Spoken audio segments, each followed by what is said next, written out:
अस्सलाम वालेकुम dear students. Class six English में हमने चैप्टर नंबर 1 रिवाइज़ कर लिया है। तो आज हम करेंगे रिवीजन चैप्टर नंबर 2 और 3 का। तो चैप्टर नंबर 2 है हमारा लिटिल गर्ल्स आर वाइज़र। जो छोटी लड़कियां थी वो बहुत ही अक्लमंद थे। तो वाइज़र यहाँ पर कहते हैं अक्लमंद को। तो इस स्टोरी में कहा गया है कि 2 गर्ल्स थे, मलाशा एंड अकुलिया। 2 लड़कियां थी, मलाशा और अकुलिया। वो दोनों जो है ईस्टर टाइम पे, ईस्टर मीन्स एक फेस्टिवल होते हैं जो क्रिश्चियन लोग मनाते हैं, उसे एक फेस्टिवल होता है ईस्टर। तो उस दौरान जो है जो 2 लड़कियां जो है वो मिलते हैं। 2 घर के बीच में एक गली होते हैं वहाँ पे। तो उस गली में जो है गंदे पानी वहाँ से गुज़र रहा होता है। जो फार्म से आया हुआ गंदा पानी, जो खेतों से आया हुआ गंदा पानी जो है उस लेन से चल रहा होता है। और वहाँ पे एक बहुत बड़ा ज़्यादा पडल, लार्ज पडल मीन वहाँ पे जो गंदे पानी से भरा हुआ हो, कीचड़ से, तो उस जगह को कहते पडल। एक बहुत बड़ा पडल बना हुआ था वहाँ पे उस लेन के बीच में। तो वहाँ पे वो लोग मिलते हैं। तो एक लड़की जो छोटी थी और एक थोड़ा उससे बड़ी थी। तो उनकी मम्मियों ने उन्हें नए कपड़े उनको दिलाया था ईस्टर के दौरान। ईस्टर फेस्टिवल था इसलिए। तो जो छोटी लड़की थी उसने ब्लू फ्रॉक पहना था और जो बड़ी थी उन्होंने येलो प्रिंटेड फ्रॉक पहना हुआ था। तो वो वहाँ पे मिलते हैं। जब वो पडल में मिलते हैं तो पहले बड़ी जो गर्ल होती है वो उन्हें तो वहाँ पे जो है अपने कपड़े जो फाइनरी होते हैं, अपने नए कपड़े जो है वो लोग दिखाने लगते हैं। उसके बाद जो है जब वो स्मॉलर गर्ल जो है वो पडल में जाने की कोशिश करते हैं तो मलाशा जो है कहती है कि वहाँ पे नहीं उस पडल में नहीं जाना है क्योंकि मम्मियाँ डांटेंगे। तो वो लोग अपने शूज़ निकालते हैं और उसके बाद उस पडल में जाते हैं। जब वो लोग वहाँ पडल में खेलने लगते हैं तो वहाँ गलती से जो है मलाशा जो है जब वो पडल में अपना पाँव रखते हैं तो उसकी मलाशा जब अपना पाँव जो है पडल में रखते हैं तो जब वो पडल से अपना पाँव निकालते हैं तो सारे जो है गंदे पानी जो है वो अकुलिया की फ्रॉक पे लग जाती है, जिसको देखकर अकुलिया की मम्मी को बहुत ज़्यादा गुस्सा आ जाता है और मम्मियों के बीच में लड़ाई हो जाती है। जब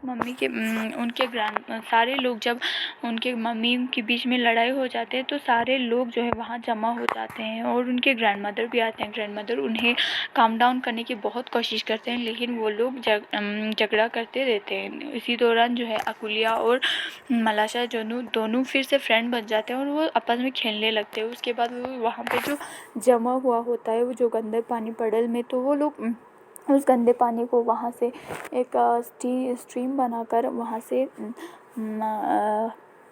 कम कर देते हैं, उस पानी को वहाँ से बहा देते हैं। तो इस तरह से उनके बीच में फ्रेंडशिप फिर से हो जाती है। तो उसके ग्रैंडमदर जब वहाँ पे बहुत ज़्यादा क्राउड हो जाते हैं तो वहाँ पे सब लोग आपस में लड़ने लगते हैं। तो ग्रैंडमदर उन्हें काम डाउन करने की कोशिश करते हैं लेकिन वो लोग उनकी बात नहीं सुनते। तो ग्रैंडमदर लास्ट में कहती हैं कि आप लोगों से तो बेहतर ये little girl are wiser than the grown ups. तो वो ग्रोन अप से लिटिल गर्ल जो है वो चालाक है, बहुत ही अक्लमंद है, क्योंकि उन्होंने लड़ने झगड़ने के बावजूद वो लोग वहाँ पे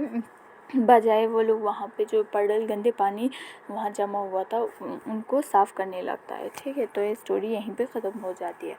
तो आंसर इन ब्रीफ आप लोग देख लीजिए। Where to the little girl meet, how does the place look. दोनों लड़कियाँ कहाँ मिली थी और वो जगह कैसे दिखता था। तो the 2 girl meets in a lane between the 2 house. तो 2 घर के बीच में जो लेन था, गली था, वहाँ पे वो लोग मिलते हैं। How does the place look, वो प्लेस कैसा दिखता था। द प्लेस वो there was dirty water from the farms and और द लेन, वहाँ पे एक जो है लार्ज पडल बना हुआ था।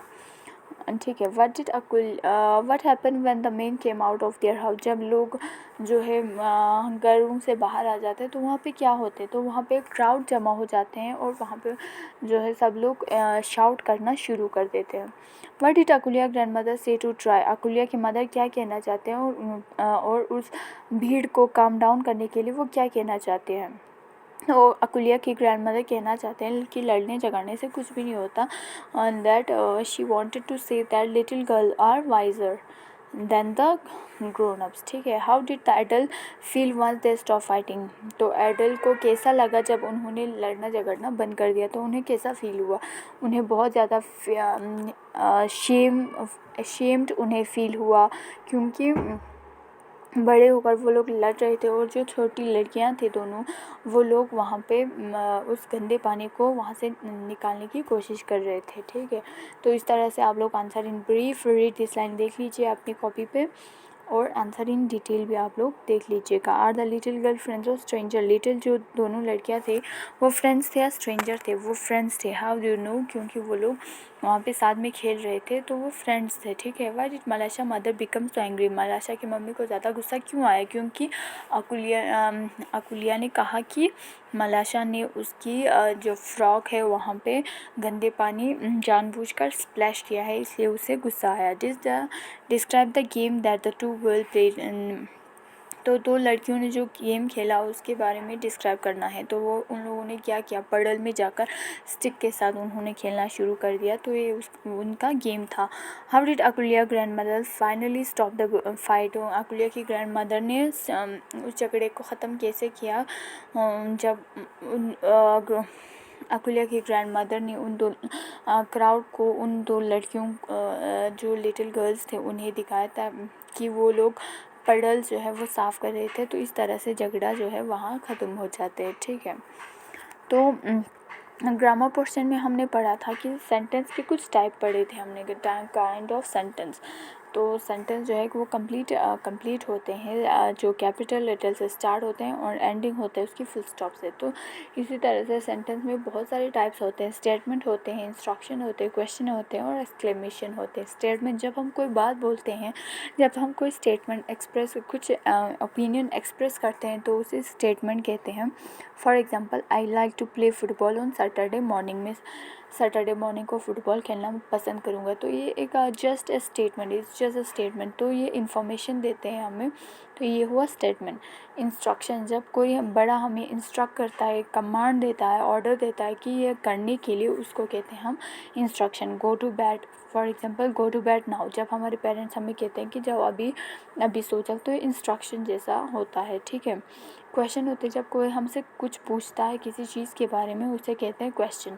तो एक्सक्लेमेशन होता है एक अजीब सा जैसे कि जब हम सरप्राइज़ हो जाते हैं, वाव, जैसे कि वाव हमारे मुंह से निकलते हैं, तो वहाँ पे एक ऐसा मार्क हम शो करते हैं, तो उसे कहते हैं हम एक्सक्लेमेशन। ऐसा एक्सप्रेशन, इमोशन जो है हमारा जब बाहर आते हैं, तो एक्सक्लेमेशन उस सेंटेंस को कहते हैं।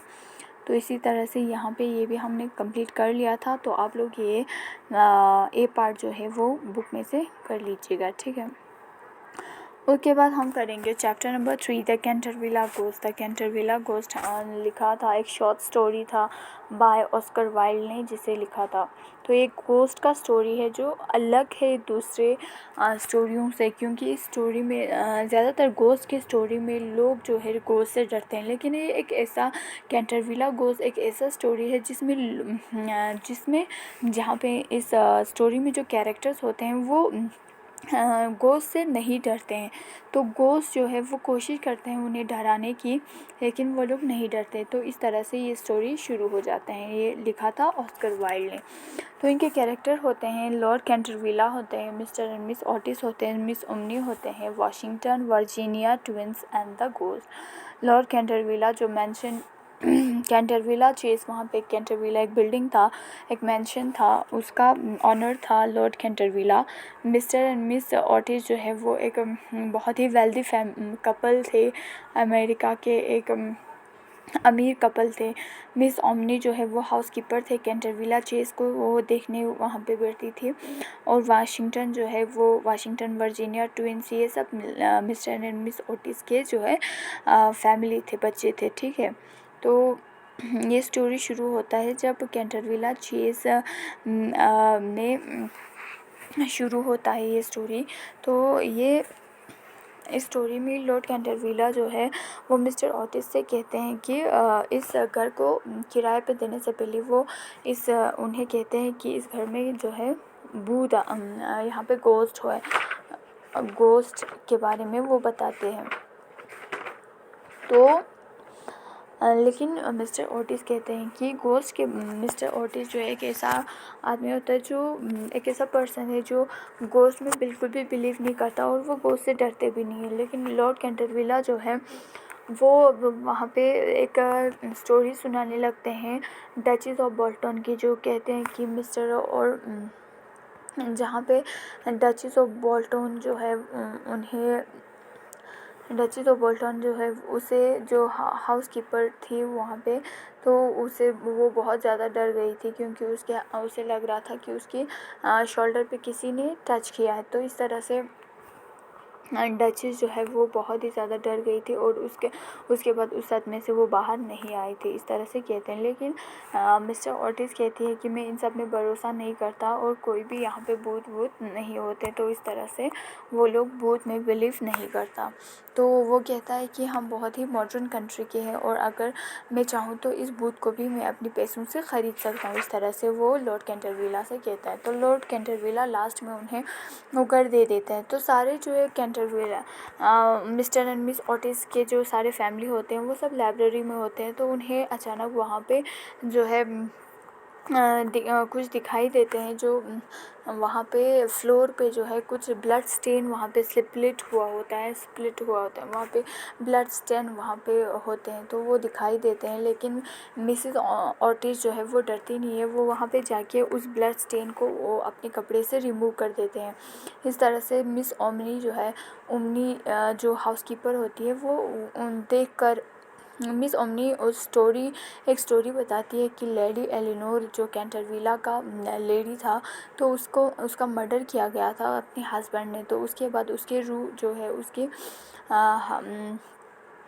जो गोस्ट जो है वो यहाँ पे आती है, इस तरह से वो अपनी कहानी सुनाती है। लेकिन जो है सारे लोग जो वाशिंगटन जो होते हैं और मिस्टर ओटिस के जो बच्चे होते हैं वो लोग इन सब को बिल्कुल भी इन पे भरोसा नहीं करते। तो सीन 3 में जो है लिविस और क्लार्क जो मिस्टर ओटिस के टू ट्विंस होते हैं वो लोग डिसाइड करते हैं कि वो गोस्ट को पकड़ेंगे, इसलिए वो रात को वहीं पे लाइब्रेरी में ठहरने की वो लोग प्लानिंग करते हैं और वहाँ पे लाइब्रेरी में वो लोग अपने पिलोस लेकर वहाँ पे सो जाते हैं। जब रात को सीन 4 में जब रात को जो है अजीब से साउंड आने लगते हैं बाहर, जब मिस्टर ओटिस बाहर जाते हैं तो वो साउंड जो है उसके नज़दीक आने लगते हैं। जब वो दरवाज़ा खोलते हैं तो वहाँ पे एक गोस्ट होते हैं, एक आदमी होते हैं जो उनके आगे खड़े होते हैं। उसका आंखें जो है बहुत ही रेड कलर के होते हैं और उनके लॉन्ग मैटेड हेयर होते हैं, जो उलझे हुए बाल होते हैं। मैटेड मीन्स उलझे हुए बाल को कहते हैं। ऐसे होते हैं लॉन्ग कलर के, ग्रे कलर के, और वो बहुत ही फटे हुए कपड़े पहन के होते हैं और उसके रिस्ट और एंकल पे चेन लगे हुए होते हैं। वो एक गोस्ट होते हैं। तो मिस्टर ओटिस कहते हैं कि प्लीज़ आप लोग आपकी इन चेन में से आवाज़ आ रही है जो हमें सोने नहीं दे रहा है, इसलिए वो उसे एक ऑफ़र करते हैं बॉटल ऑफ ऑयल, ताकि वो अपने चेन्स में लगाए जहाँ पे जंग आया हुआ होता है। उसे गोस्ट को वो दे देती है और कहते हैं कि अगर तुम्हें और भी चाहिए तो मुझसे ले लेना। इस तरह से गोस्ट जो है, जब गोस्ट को ये दिखाई देता है कि कैंटरविला गोस्ट को जब ये पता लगता है कि मिस्टर ओटिस और उसकी फैमिली उससे नहीं डरता, तो वो उससे बहुत ही गुस्सा आ जाता है। और लेकिन जो ट्विंस होते हैं उनके बच्चे और गुस्सा कर वो जो है हवा में कुछ हॉरिबल ग्रॉन मीन्स वहाँ पे अजीब सा आवाज़ निकालने लगते हैं। लेकिन जो बच्चे जो ट्विंस होते हैं वो उस पर गोस्ट पर जो है पिल्लोस फेंकने लगते हैं और इस तरह से वो गोस्ट वहाँ से भाग जाते हैं। तो गोस्ट उसको बहुत ही गुस्सा आ जाता है और वो कहता है कि मैं इन लोगों ने मेरी बहुत ज़्यादा बेइज्जती की है, तो मैं उनसे बदला ज़रूर लूँगा। तो इस तरह से ये स्टोरी ख़त्म हो जाती है। तो हाँ, आप लोग यहाँ पे इनके क्वेश्चन आंसर देख लीजिए। Who are the people in the story who believe that ghost exist. Ghost है कहकर ये कौन सी स्टोरी में कौन से लोग हैं जो भरोसा करते हैं कि गोस्ट होते हैं। तो मिस ओमनी, लॉर्ड कैंटरविला जो है, डचेस ऑफ बोल्टन, ये सब जो है वो बिलीव करते हैं कि गोस्ट होते हैं। Who are the people that don't believe it, और कौन बिलीव नहीं करता। मिस्टर ओटिस और उसकी फैमिली जो है वो बिलीव नहीं करता कि गोस्ट होते हैं, ठीक है। Do you think miss omni really faint, क्या आपको लगता है कि मिस ओमनी जो है वो बेहोश हो गई थी? How why do you think so, वो क्यों बेहोश हुई थी? हाँ, मिसेस ओमनी सच में बेहोश हो गई थी क्योंकि उसे लग रहा था कि उसकी शोल्डर पे जो है किसी भूत ने हाथ रखा है, तो इसलिए वो बेहोश हो गई थी। What is the plan that the twin come upon with, तो ट्विंस ने क्या प्लानिंग किया था? ट्विंस ने प्लानिंग किया था कि वो लोग लाइब्रेरी में रात को बैठेंगे और उस गोस्ट को पकड़ेंगे, ठीक है। What did mister Ortiz offer the ghost, mister Ortiz ने उस गोस्ट को क्या ऑफ़र किया था? तो मिस्टर ऑर्टिस ने उस गोस्ट को एक बॉटल ऑफ ऑयल ऑफ़र किया था अपनी उन चेन में डालने के लिए गोस्ट को, ठीक है। What make the ghost where to take his revenge, ghost को बाद में क्यों गुस्सा आया और उसने बदला लेने के लिए कसम क्यों ली थी? स्वेयर में कसम लेना, ठीक है, क्योंकि मिस्टर ओटिस और उसके बच्चों ने उसकी बहुत ज़्यादा इंसल्ट किया था, इसलिए उसे बहुत ज़्यादा गुस्सा आया और उसने वादा किया कि वो उनसे बदला ज़रूर लेंगे। तो ठीक है, आंसर इन ब्रीफ और अदर वे दिस लाइन आप लोग देख लीजिए बुक में से। उसके बाद हमने इसमें ग्रामर पोर्शन में हमने यहाँ पे पढ़ा था कि फ्रेज और क्लोज। तो फ्रेज क्या होते हैं? फ्रेज जो उन सेंटेंसेस इनकम्प्लीट फ्रेज जो है ग्रुप ऑफ वर्ड होते हैं जो आपस में मिलते हैं तो एक कंप्लीट सेंस बनाते हैं, जैसे कि तो फ्रेज जो है जैसे कि आइटम्स की तरह होते हैं, ठीक है। द फ्रेज में कोई डज नॉट वर्ब नहीं होता अपना और इसका कंप्लीट मीनिंग भी नहीं होता, लेकिन क्लोज जो है वो ग्रुप ऑफ वर्ड है जिनमें वर्ब भी होते हैं और उनके मीनिंग्स भी होते हैं। फॉर एग्जांपल फ्रेज में ऑन दैट वेरी स्पॉट, उस जगह पर, तो वहाँ उस जगह पर मीन्स यहाँ पे कुछ सेंटेंस तो है लेकिन इसकी कुछ ठीक तरह से मीनिंग नहीं निकलते, कंप्लीट सेंटेंस नहीं है। तो इस जिसमें इनकम्प्लीट सेंटेंस होते हैं और वर्ब भी नहीं होते उनको कहते हैं फ्रेज, और जिसमें कंप्लीट सेंटेंस होते हैं और वर्ब भी होते हैं उन्हें कहते हैं क्लॉज। तो ये भी हमने स्कूल में किया था, आप लोग ये सब देख लीजिएगा। ओके, तो हमारी लेसन नंबर 1 2 3 हम